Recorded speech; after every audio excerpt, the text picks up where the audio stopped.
Thank you so much. It is great to be back in my hometown, Duncanville, Texas.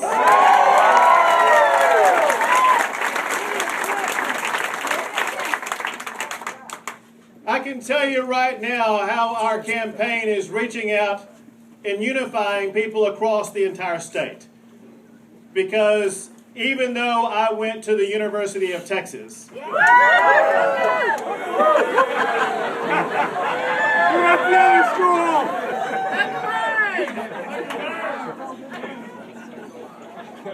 even though I went to the University of Texas, the man who opened up the proceedings today and opened up his store is not only a fighting Texas Aggie, he played for the Texas Aggie football team.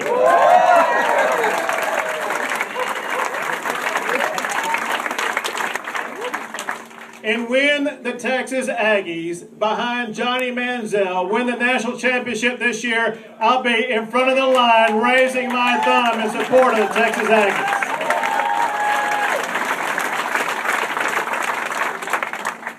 I want to thank my daughter Audrey for that remarkable introduction.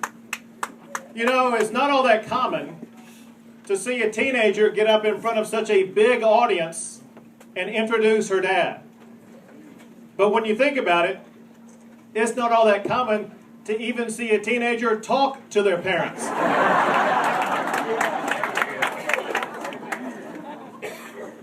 I can't tell you how heartwarming it is to come back to the town where I grew up, to get to see so many familiar faces and see some new faces, to retrace the territory that literally made me who I am today.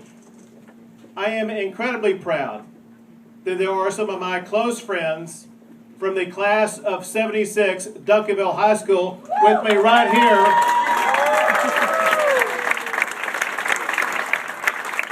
And right here, exactly, right in front.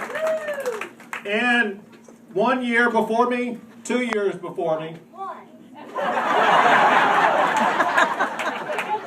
State Representative Jody Laubenberg, who is also from Duncanville, Texas.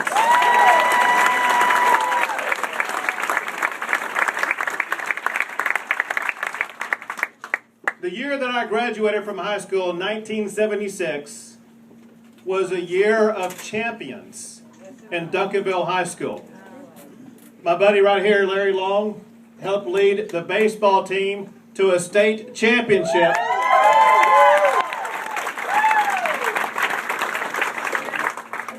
And the Duncanville Pantherettes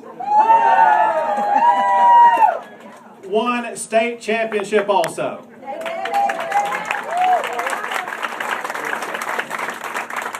And I got to tell you how impressed I was to see that this year, not only did the Duncanville Pantherettes win the state championship, they were ranked #1 in the entire nation, national champions, which is where Duncanville should be.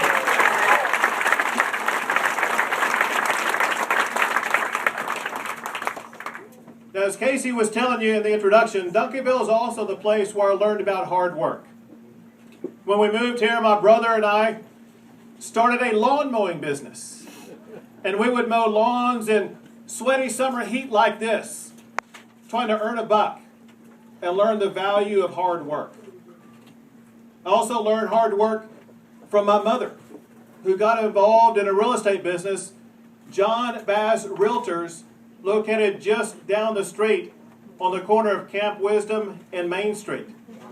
Walking around town, putting for sale signs into the ground, and then a few months later, joining with my mom, putting a sold sign on that for sale sign.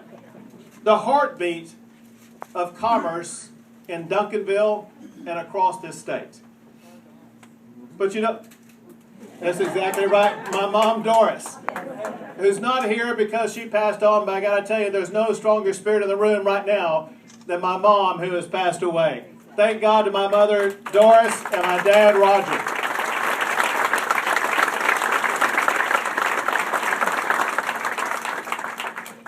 It's also here in Duncanville where, if you were alive at the time, you saw me out on the streets.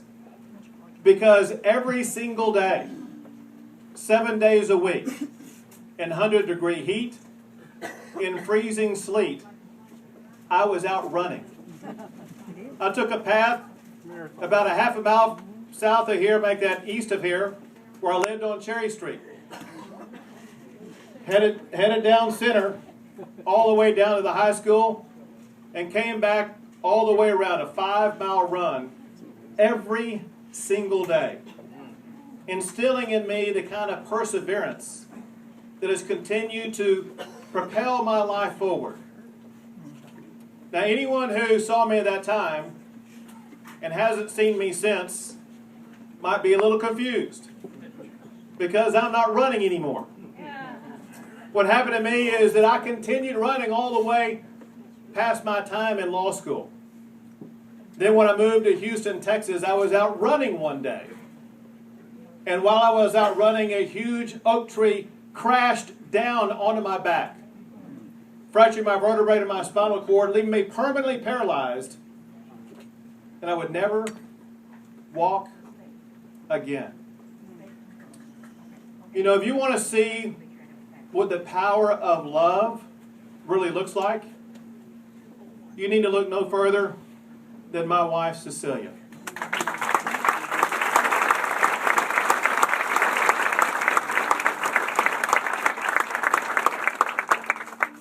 It is so easy for people to stand at that altar and recite those vows, for better, for worse, in sickness and in health.